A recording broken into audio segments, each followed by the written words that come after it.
प्यारे बच्चों, आज हम डिराइव करेंगे expression for magnetic field due to a long straight wire using ampere circular law.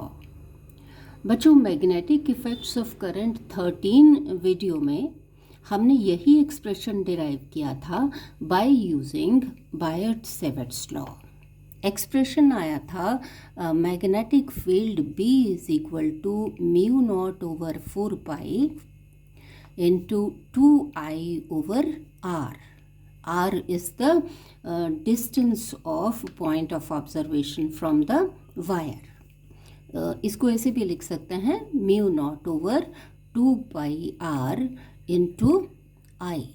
वैसे हम इस फॉर्म में लिखना ज़्यादा ठीक समझते हैं, क्योंकि यहाँ पर म्यू नॉट ओवर 4 पाई की value that is 10⁻⁷ tesla metre per ampere directly लिखी जा सकती है।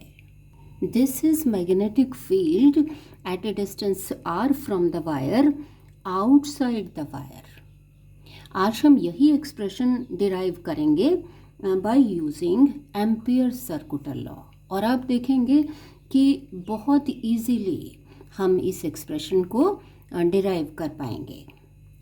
इसके अलावा हम डिराइव करेंगे expression for magnetic field inside the wire also. तो चलिए शुरू करते हैं। Let's consider a wire. This is a wire of circular cross section with radius equal to A। तो ये वायर हमने कंसिडर कर ली of circular cross section with radius A. Let a current I is flowing, steady current I is flowing through this wire. This current is uniformly distributed across the circular cross section of the wire. बच्चों, ये बात बहुत important है कि current I is uniformly distributed across the circular cross section. Let us first find out magnetic field at a distance R from the wire, from the axis of the wire, say at point P. Distance of point P from the axis of the wire is R. अब हम लगाने वाले हैं यहाँ ampere circular law. उसके लिए हम assume करेंगे through P in an Amperian loop, जिसको कि हमने नंबर 2 से डिनोट कर दिया। So consider N Amperian loop through point P. This Amperian loop is of radius R. Amperian loop can be considered to be made up of large number of very small line elements. Let's consider one line element DL at point P. हमने यहाँ show नहीं किया है। According to Ampere circular law, line integral of magnetic field B vector around closed path, which is Amperian loop 2 in vacuum, is equal to mu naught times current I enclosed by this Amperian loop number 2. DL is line element, small line element at P, and magnetic field B is magnetic field at this line element. So, and B vector and DL vector are in same direction. Angle between the two is 0. So यहाँ से आ जाएगा B into DL into cos 0. Cos 0 is equal to 1. This is on closed path empyrean loop number 2.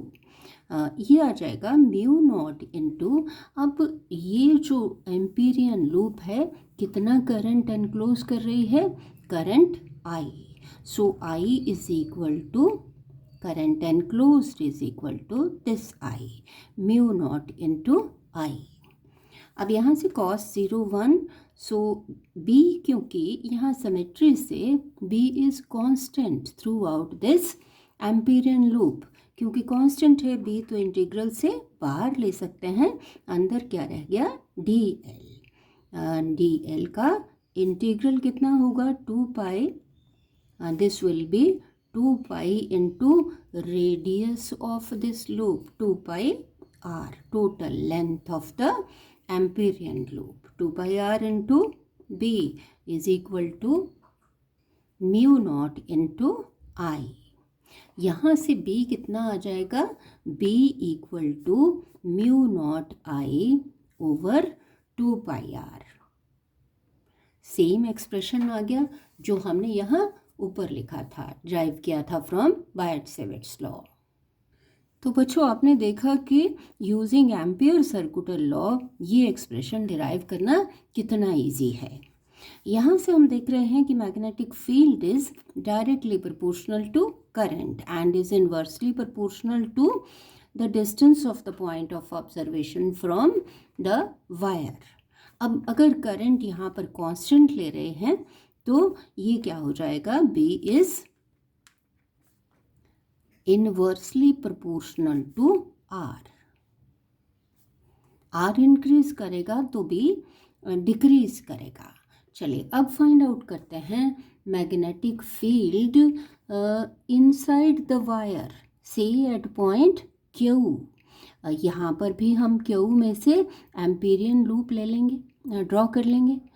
ये distance R यहाँ पर, here R is less than A.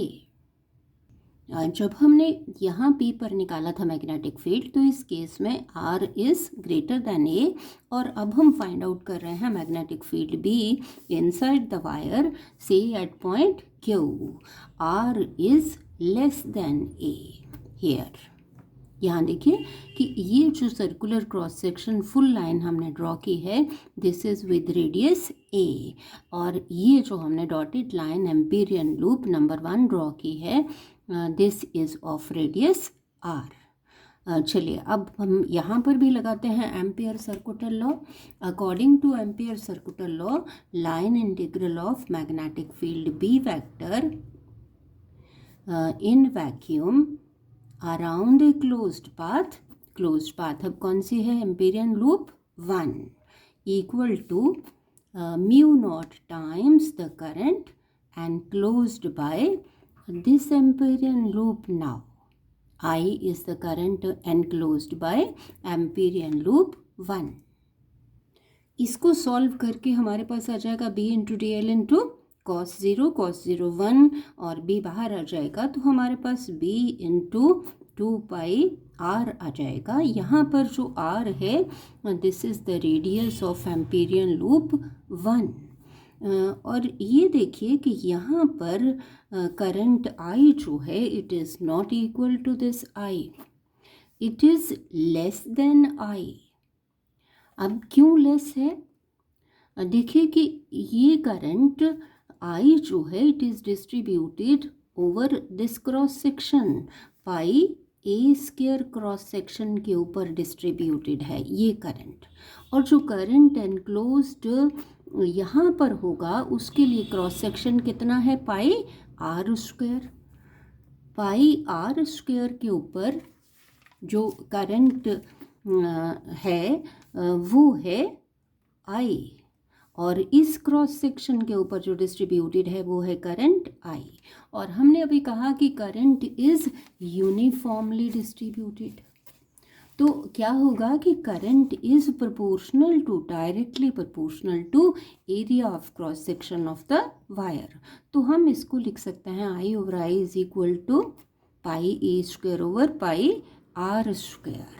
अब देखिए कि यहाँ पर A is greater than R, so this current I is greater than this, और I this is less than this. यहाँ से हम फाइंड आउट कर लेंगे current I, current enclosed bye empyrean loop 1. तो ये कितना आ जाएगा, पाई कैंसिल हो जाएगा, R square over A square into this I. तो यहाँ हम करंट एनक्लोज्ड की वैल्यू लगा देंगे, R square over A square into I. B कितना आ जाएगा, B equal to mu naught into R square over A square into I divided by this 2 pi R, एक आर कैंसिल हो जाएगा, तो ये हमारे पास आ गया mu naught I over 2πe² into R. और यहाँ से देखिए कि आई अगर कांस्टेंट है, करंट जो कि हम कह रहे हैं कांस्टेंट है, तो यहाँ से बी कितना आ जाएगा, बी इज़ ये पूरा कांस्टेंट और B is directly proportional to R. Means कि आर के इंक्रीज होने से मैग्नेटिक फील्ड इंक्रीज होगा। मतलब कि वायर के अंदर जो है, यहाँ एक्सिस पर वायर के सेंटर पर यहाँ मैग्नेटिक फील्ड ज़ीरो होगा, और जैसे जैसे ये आर इंक्रीज होगा सरफेस पर मैक्सिमम होगा। और उसके बाद फिर हमने डिराइव किया कि मैग्नेटिक फील्ड कम होना शुरू हो जाएगा। तो चलिए प्लॉट दिखाते हैं, ग्राफ प्लॉट करते हैं between magnetic field and distance R. अब यहाँ ये जो ओरिजिन है corresponds to centre of the axis of the wire. Axis पर मैग्नेटिक फील्ड ज़ीरो, और जैसे जैसे ये डिस्टेंस बढ़ेगा, आर जब रेडियस ए के बराबर हो जाएगा, मतलब कि यहाँ पहुँच गया सरफेस पर, ये वायर के सरफेस पर, तो यहाँ magnetic field maximum. B is directly proportional to R, graph is a straight line. और आगे जैसे जैसे जो हमने यहाँ प्रूव किया, आगे आर के इंक्रीज होने के साथ ये इस तरह से वेरी करेगा, बी प्रोपोर्शनल टू 1/r।